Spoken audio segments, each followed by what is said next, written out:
खुल के नाइंसाफ़ी हो रही है। उनको रिजर्वेशन नहीं मिल रहा है, आज उनको नौकरियां नहीं मिल रही हैं, आज उनको जो है बिल्कुल समाज से दूर रख करके उनके साथ जुल्म नाइंसाफ़ी करके कहीं उनको आतंकवाद में कहीं किस तरह से पकड़ा जा रहा है, जो मैं समझता हूँ खुलेआम मुसलमानों के साथ नाइंसाफ़ी। ऐसे में ये अपने समाज को एक समाज को लेकर के उन्होंने जिस तरह से एजुकेशन के लिए काम किया है, जिस तरह से उनके लिए बैंकिंग सिस्टम बनाया है पैसे देने के लिए, कारोबार कराने के लिए, और बहुत सारी चीज़ें कर रहे हैं। मैं समझता हूँ अगर हर समाज इस तरह जागृत हो जाए तो मुसलमानों की जो प्रॉब्लम्स है वो बहुत सारी सॉल्व हो सकती है। सर, एक तरफ समाज को बढ़ावा दिया जा रहा है और एक तरफ समाज के साथ में अलग तरीके की दिशा की दिखाई जा रही है, क्या कहना चाहिए? नहीं तो समाज को जब जिस समाज के साथ नाइंसाफ़ी हो रही है, अगर उस समाज के लोग खड़े होकर के उसको मदद नहीं करेंगे तो कौन मदद करेगा फिर?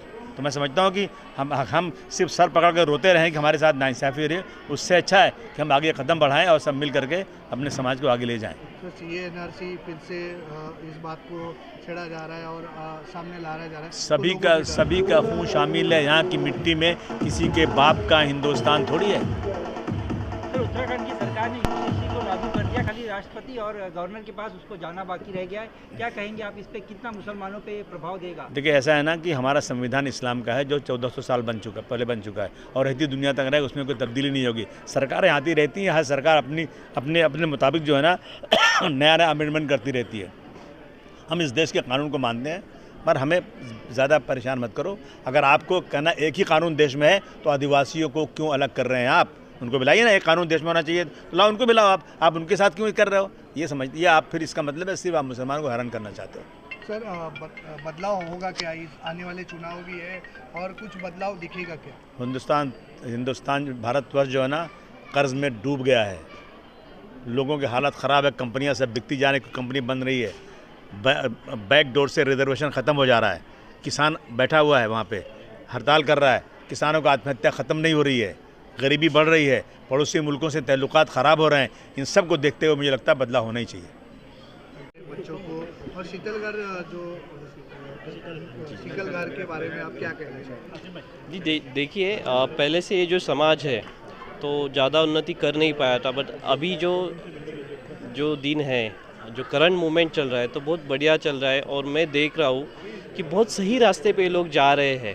और नौशद भाई के लीडरशिप में इन्होंने जो रास्ता पकड़ा है बहुत सही है। और ये प्रोग्राम, अलग अलग प्रोग्राम और जो इन्होंने फेलिसिटेशन किए हैं, लोगों को बढ़ावा दिया है, तो मुझे ज़रूर लगता है कि एक दिन ये समाज बहुत ऊंचाइयों पे जाएगा। सर, जिस तरीके से आपने मोटिवेट किया, एक तरफ युवा अगर देखा जाए तो नशे की अधीन में जा रहा है, डिप्रेशन में है और बहुत सारी ऐसी बातों में कहीं ना कहीं युवा आज परेशान है, क्या मैसेज देंगे? जी देखिए, ये जो है ये हमारी सोच पे है और हमारे जो मैंने मेरे स्पीच में भी कहा कि जो पेरेंट्स है इनका बहुत बड़ा रोल होता है इसमें, कि अपना बच्चा क्या कर रहा है इस पे आपको ध्यान देना चाहिए। बच्चा सही रास्ते में जा रहा है, गलत जा रहा है, रात में घर पे नहीं आ रहा है या आपसे पैसे मांग रहा है, तो उसमें कहाँ ना कहाँ वो गलत दिशा में जा रहा है, हमें समझ सकते हैं। तो पेरेंट्स का रोल एक ज़रूरी है। इसके साथ हम जो गवर्नमेंट है, हम भी जितनी हो सके कोशिश करते हैं कि ये गलत चीज़ें नहीं होनी चाहिए और ये जो रैकेट है ये ज़्यादा से ज़्यादा बस्ट करने की हम कोशिश करते हैं और ये कोशिश रहेगी। और मुझे लगता है कि जो इसको हम सीन चीज़ें कहते हैं डिपार्टमेंट की लैंग्वेज में, तो एक ना एक दिन ये पूरा हम ख़त्म कर पाएंगे। सर, एक आखिरी सवाल है, जो जिस तरीके से ये फॉर्म काम कर रही है, बढ़ावा दे रही है, शिक्षा को एक अच्छा बढ़ावा दे रही है, क्या कैसे देखते हैं आप इसको? और एक बार पूछिए सर, ये जो समाज है ये एक अच्छा बढ़ावा दे रहा है, अच्छा प्लेटफॉर्म बच्चों को दे रहा है जिससे बच्चों को डेवलपमेंट हो सके, क्या कहना चाहिए? जी, सबसे पहले तो मैं ये कहूँगा कि लोगों में एक ना समझ है या थोड़ा सा ये रहता है कि कुछ लोगों को सिलेक्ट किया जाता है, कुछ लोगों को नहीं किया जाता।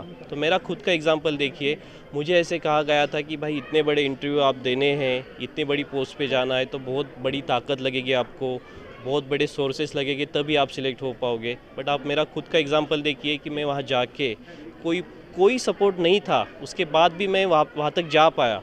तो मैंने जैसे उसमें कहा कि आपकी ज़िद और आपकी ताकत की ज़रूरत है, आपकी मोटिवेशन की ज़रूरत है। यहाँ कॉन्स्टिट्यूशन से काम होता है और अगर आप सच्चाई में मेहनत करोगे तो आपको जो सफलता है वो ज़रूर मिलेगी। सर अभी बच्चों का हाल ही में एग्जाम्स आ रहा है जी बच्चे जब फेलियर पे चले जाते हैं तो डिप्रेशन में जाते हैं जी तो आप उनको क्या मैसेज देना चाहिए? जी, मैं उनसे ये कहना चाहूँगा कि देखिए ऐसा है कि जो एग्ज़ाम में टॉप करते हैं ना, वो बैंक में या मतलब वो जॉब करते हैं, और जो नहीं करते वो उनको जॉब देते हैं। तो ऐसा कुछ भी नहीं है कि आप फेल कर गए तो आप नहीं हो सकते। मेरा खुद का एग्जांपल देखिए, मैं वैसे तो हर एग्ज़ाम में टॉप आता था, बट यूपीएससी में पहले 2 अटेम्प्ट में मैं फेल हो चुका हूँ। फिर भी तीसरी कोशिश में मैं पास हो गया और एक बहुत अच्छी जगह पे बैठ गया। तो मैं सबको ये मैसेज दूंगा कि सूरज निकलने का एक समय होता है, तो उसको रात जानी पड़ती है, तो रात जानी देनी चाहिए। एक टाइम है अपने सक्सेस का, उसके लिए वेट करना चाहिए, अपनी मेहनत करती रहनी चाहिए। डिप्रेशन से कुछ नहीं होता, आखिर में उसको यही कहा जाता है कि आपने कुछ कर नहीं पाए, बट जो कोशिश किया वो कम से कम बेहतर इंसान तो बन पाता है। तो मैं कहूँगा कि आप डिप्रेस्ड होने की कोई ज़रूरत नहीं है, आप अच्छी कोशिश कीजिए, आपको सफलता ज़रूर मिलेगी। दिन यहाँ पर आज मनाया गया, काफ़ी तारीफ हुई है और जिस तरीके से आपने समाज को एकजुट किया और कहीं ना कहीं बच्चों की पढ़ाई को लेकर, बच्चों के मनोबल को लेकर आपने जो काम किया है, सराहना काम है, क्या कहना चाहिए? देखिए कैसा है कि बेसिकली शिकल का जो समाज है ये बहुत ही मतलब उसको बोलते ना बैकवर्ड टू बैकवर्ड, सब बहुत बैकवर्ड है। हमने बहुत सालों से कोशिश की थी कि समाज को हम एनटी में लेकर आए। 1995 में हमारा समाज एनटी में आया और हमने तब से एक कोशिश रखी है कि हमारा समाज ज़्यादा से ज़्यादा पढ़े, और हमारी कोशिश रही है पढ़ने की और उसके लिए हौसला अफजाई करने की। तो हम हर साल जो अलग अलग तरीके से बच्चों को पढ़ाते हैं, उसी तरह एजुकेशन के साथ साथ में बिजनेस में भी आप देखेंगे हमारी महिला कार्यकर्ता हैं, उनको भी हमने वुमेन एम्पावरमेंट के अंदर उनको ज़्यादा से ज़्यादा किस तरीके से बिज़नेस बढ़ाया जाए, उनको बिज़नेस में कैसे लाया जाए, इस तरीके से। आज आपने देखा होगा कि जो चॉकलेट बांटे गए यहाँ पे, वो चॉकलेट हमारी एक महिला ने की थी। आज जो गुलदस्ता दिया गया इनको, अबू आसिम साहब को, वो भी हमारी एक महिला ने गुलदस्ता, चॉकलेट का गुलदस्ता बना के दिया था। तो इस तरीके से हम सिर्फ एजुकेशन में तो काम कर ही रहे हैं, लेकिन एजुकेशन के साथ साथ में उनको फाइनेंस भी नीचे, इसके लिए हमारी शिकल का जमात की जो पदपीढ़ी है वो भी काम करती है, क्योंकि हमारे लोग आज भी इस मकाम पे नहीं कि कोई बैंक उनको बहुत ज़्यादा लोन दे सके या कुछ करे, तो इसलिए उनको छोटे छोटे बिजनेस में लोन देने के लिए काम हम करते हैं। और आज का ये जो माहौल था ये आप लोगों ने देखा कि बहुत अच्छा है, और हम कोशिश करेंगे कि इसको और आगे बढ़ाएं। अब यहाँ पे सातारा जिला, सांगली, पुणे, सोलापुर, बीड़, उस्मानाबाद, जलगांव, यहाँ से लोग आए ही थे। उसी साथ में दिल्ली से लोग आए थे, बिहार से और नेपाल से लोग आने वाले थे, लेकिन आज ही वहाँ पे सीबीएसई के एग्ज़ाम शुरू होने की वजह से वो लोग नहीं आ पाए। तो हमारी कोशिश है कि पूरे ऑल ओवर इंडिया में जो शिकल का समाज है उसको एक जगह पे लाया, एक छतरी के नीचे लाया जाए और एक अच्छे काम को अंजाम दिया जाए। समाज को एक साथ आना अभी जरूरी है? बिल्कुल ज़रूरी है, क्योंकि समाज जब एक रहेगा तभी, जैसा सर ने जब बताया था कि मुट्ठी है तो ही सब कुछ हो सकता है। अगर अलग अलग बिखरे रहेंगे तो काम नहीं हो पाएगा। इसलिए हम CA/NRC के बारे में चर्चा हो रही है, कैसे तैयारी? CA/NRC के बारे में हमने पिछले 2 साल पहले तैयारी की थी कि हमारे लोगों को अपने पेपर्स बनाने के लिए बताया गया था, और मैं समझता हूँ कि हमारे 90% लोगों के पास अपने अपने जो पेपर्स होने चाहिए CA/NRC के बारे में जो उन्होंने दिया है, वो 90% में 10% बचे हैं, उसके अंदर कोशिश कर रहे हैं कि वो भी पेपर जल्द से जल्द बनाया जाए। Thank you. 10वां वर्धापन दिवस और आज इतने दिन के बाद आप सब एक साथ दिखाई।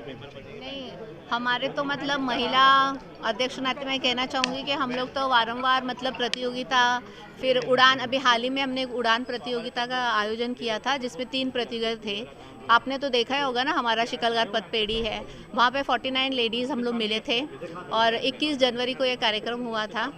उसके पहले भी हमने कैंसर अवेयरनेस का एक प्रोग्राम रखा था जिसमें एक डॉक्टर विजयश्री पाटिल को हमने बुलाया था।